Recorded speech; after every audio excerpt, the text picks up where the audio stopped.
Cette capsule porte sur les caractéristiques d'une fonction rationnelle. Donc, on va voir ensemble ça ressemble à quoi une fonction rationnelle et on va regarder comment trouver le domaine d'une fonction rationnelle.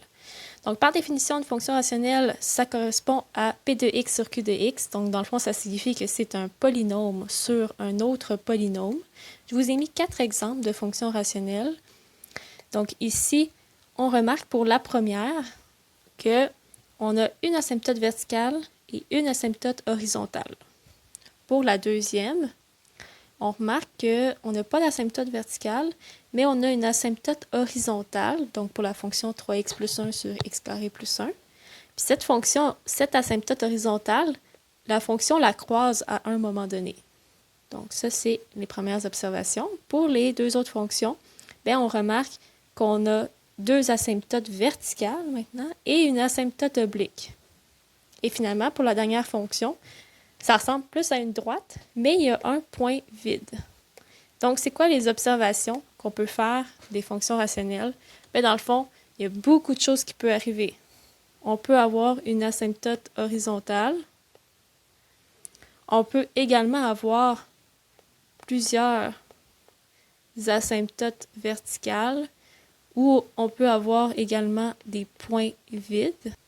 Et finalement, on a vu aussi qu'on pouvait avoir une asymptote oblique. Donc, il y a vraiment plein de possibilités. Et évidemment, ça va être un gros morceau à décortiquer pour la deuxième étape parce que dans les polynômes, il n'y en avait pas d'asymptote. Donc là, ces trois éléments-là, asymptote verticale, asymptote horizontale, asymptote oblique et le point vide, il va falloir qu'on les analyse pour pouvoir être capable de tracer les fonctions.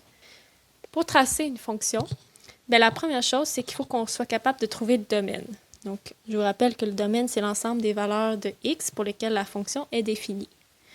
En général, pour les fonctions rationnelles, c'est un polynôme sur un polynôme. Donc, tout va bien. Le seul problème, c'est que là, on a une division. On a comme une fraction. Donc, on a une division. Donc, il va falloir qu'on enlève les valeurs qui entraînent une division par 0. Donc, en général, ça va être les réels, sauf les valeurs qui créent une division par 0. Donc, ça, c'est important. Donc, pour le premier, je vous ai mis même le graphique pour que vous puissiez les voir. Dans le fond, c'est les mêmes fonctions que précédemment. J'ai x3 moins 9 sur x carré moins 9. Donc, si je regarde le graphique, normalement, toutes les réels, toutes les x fonctionnent, sauf à moins 1 et à 1, que j'ai des asymptotes verticales. Donc, normalement, dans mon domaine, je devrais trouver les réels, sauf ces deux endroits-là.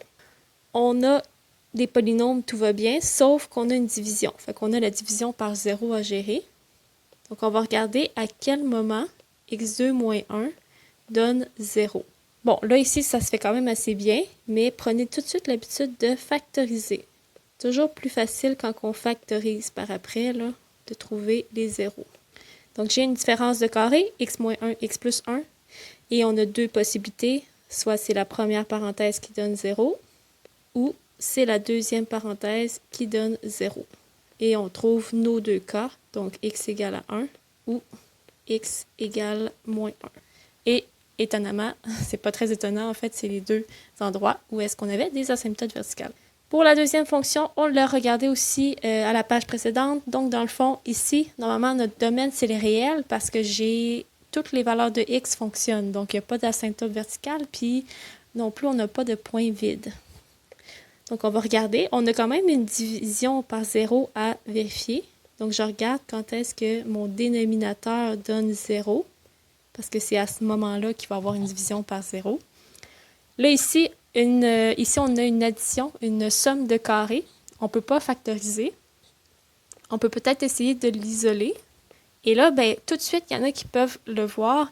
X carré est égal à moins 1. Ça n'existe pas, parce que x au carré, ça va toujours donner un nombre positif. Par exemple, si vous prenez 2 au carré, ça va donner 4, c'est un nombre positif. Si vous prenez moins 2 au carré, ça donne 4 également, ça va donner un nombre positif. Pour vous en assurer, vous pouvez faire la racine. Vous allez voir sur votre calculatrice, ça va marquer erreur parce qu'on ne peut pas faire la racine d'un nombre négatif. Donc, ce que ça signifie, c'est que tout simplement, on ne trouvera jamais un x qui va donner 0 au dénominateur. C'est impossible. Donc, le domaine, c'est les réels. Oh, excusez-moi, je vais juste remonter un petit peu. J'avais oublié, dans l'exemple précédent, je l'ai dit verbalement, mais je ne l'avais pas écrit. Donc, le domaine de F, c'est les réels, sauf .11. Donc, ça ressemble à ça. Donc, dans l'exemple précédent, nous pouvons constater que la fonction rationnelle n'est pas toujours une fonction continue. Donc, par continu, on veut dire que, dans le fond, il y a des endroits en X où est-ce qu'il n'y a pas de Y. Donc, on avait des asymptotes verticales à -1 et 1. Par contre, la deuxième, elle était continue, tout allait bien. Comme je vous avais dit, il n'y a pas de point vide, il n'y a pas d'asymptote verticale. Donc, en B, la fonction est continue. Le domaine, c'est le réel.